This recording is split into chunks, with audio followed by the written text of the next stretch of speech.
जैसे कि फतेहपुर में इस समय मंदिर और मकबरे का मामला जो है जोरों पर है, जहां पे हमारे बीच इस समय रिंकू लोहारी जी हैं जो भाजपा के मंडल प्रभारी भी हैं और मैं उनसे बात करना चाहता हूं कि और जिला पंचायत भी हैं हुसैनगंज क्षेत्र से। क्या है पूरा मामला, किस बात को लेकर इतना विवाद चल रहा था? भाई साहब, मैं आपके माध्यम से फतेहपुर जनपद में बहुत सारी अफवाहें फैली हुई हैं।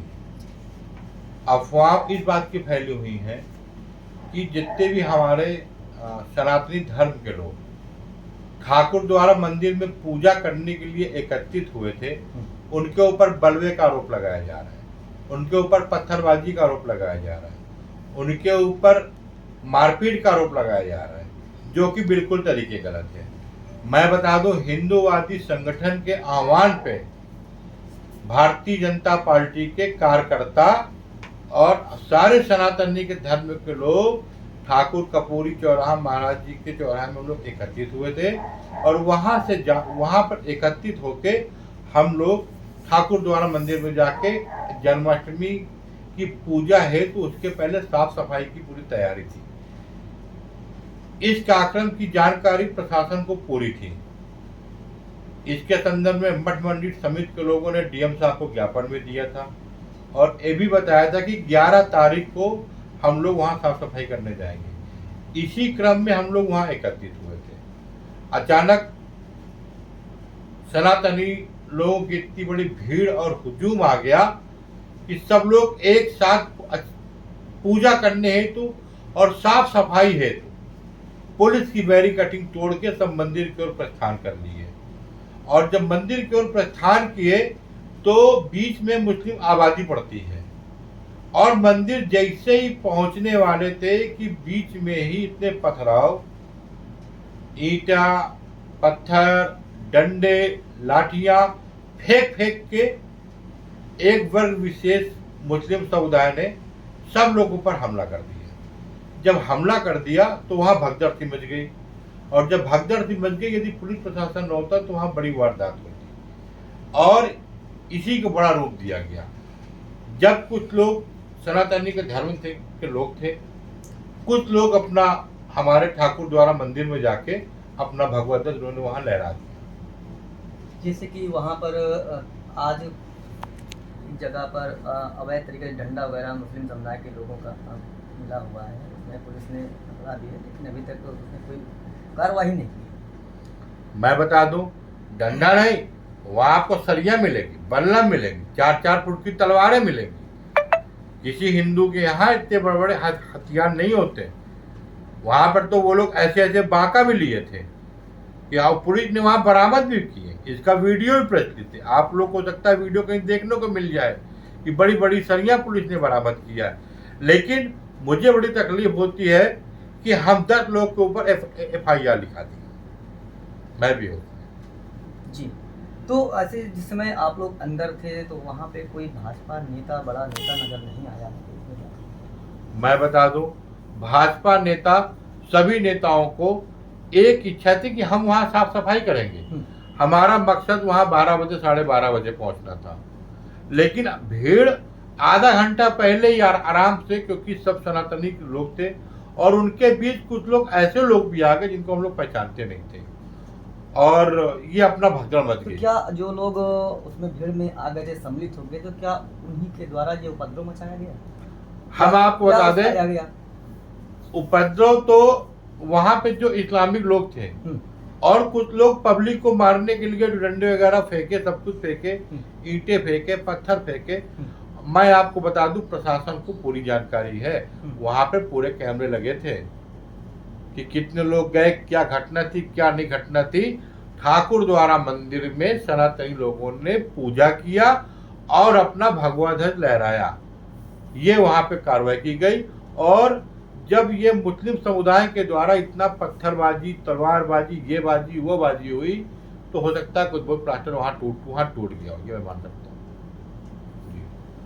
पुलिस का दावा है और मुस्लिम लोगों का दावा है कि वो हमारा मकबरा है, वहाँ पे मंदिर नहीं है, तो इस विषय में क्या कहना चाहते हैं? मैं आपको बता दूं, ये मंदिर आज का नहीं है, ये मंदिर 600 वर्ष पुराना है और वो जितनी जमीन है वहां पे, वो पूरी जमीन शकुंतला मान सिंह की थी, और शकुंतला मान सिंह से जमीन जो है, उस जमीन को शकुंतला मान सिंह से राम नरेश जी ने खरीदी।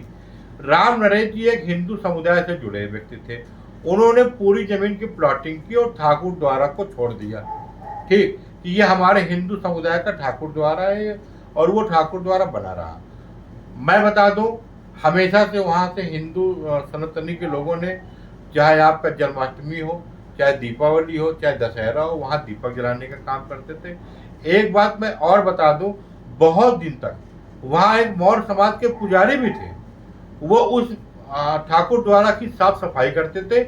लेकिन 2012 के आसपास कुछ ऐसी सरकारें आ गई जिन सरकारों में इस्लामिक कट्टरपंथी नेताओं ने मिलकर वहां पे कुछ गलत कागज पेश करके उसको मकबरा अपना दर्ज करवाई। एक बड़ा सवाल जनता के बीच में गूंज रहा है इस समय कि इसके पहले हिंदू समाज ने वहाँ पूजा अर्चना करने का प्रयास क्यों नहीं किया, 11 तारीख ही क्यों चुनी गई? हम आपको बता दें,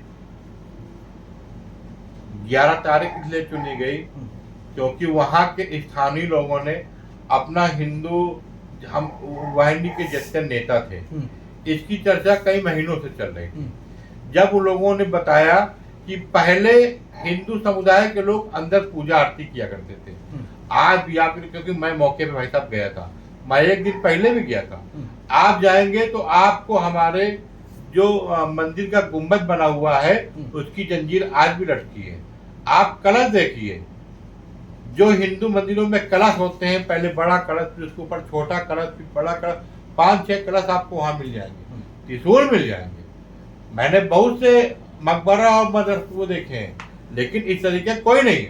ये ठाकुर द्वारा मंदिर ही था जिसको मुगलों के द्वारा या उनके जो वंशज यहाँ रह गए हैं गलत सोच के लोग, उन लोगों ने ठाकुर द्वारा को कब्जा कर लिया है। हमें लगता है कि अब ठाकुर द्वारा बनने वाला है, इसलिए अब इसका समय अब आ गया है।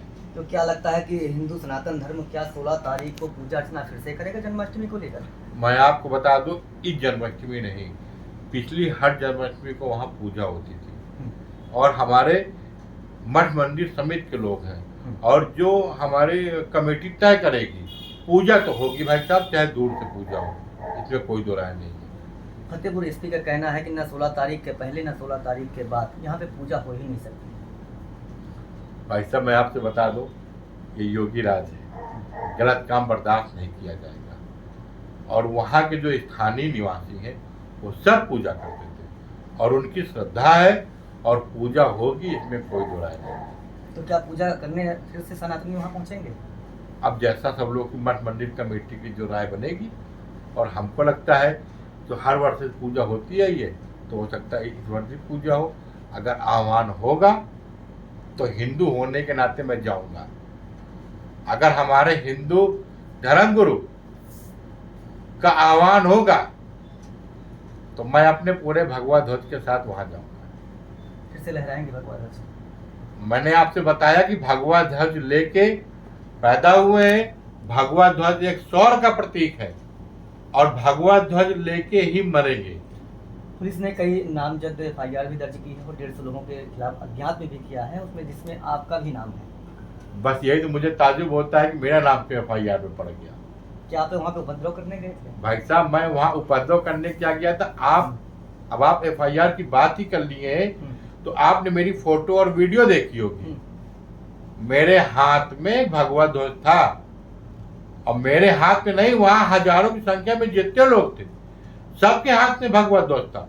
वहाँ प्रशासन ने 6-7 कैमरे लगा रखे हैं, पूरे कैमरे आप देख लीजिए। मैं गारंटी के साथ कहता हूँ, हजारों की संख्या में किसी एक के पास भी लाठी या डंडा हो तो आप बताइए, भगवा ध्वज हो सकता है जो मेरे हाथ में था और मेरे हाथ में रहेगा भगवा ध्वज। इतने सनातनियों के रहते हुए उसमें आपका ही नाम क्यों चुना गया?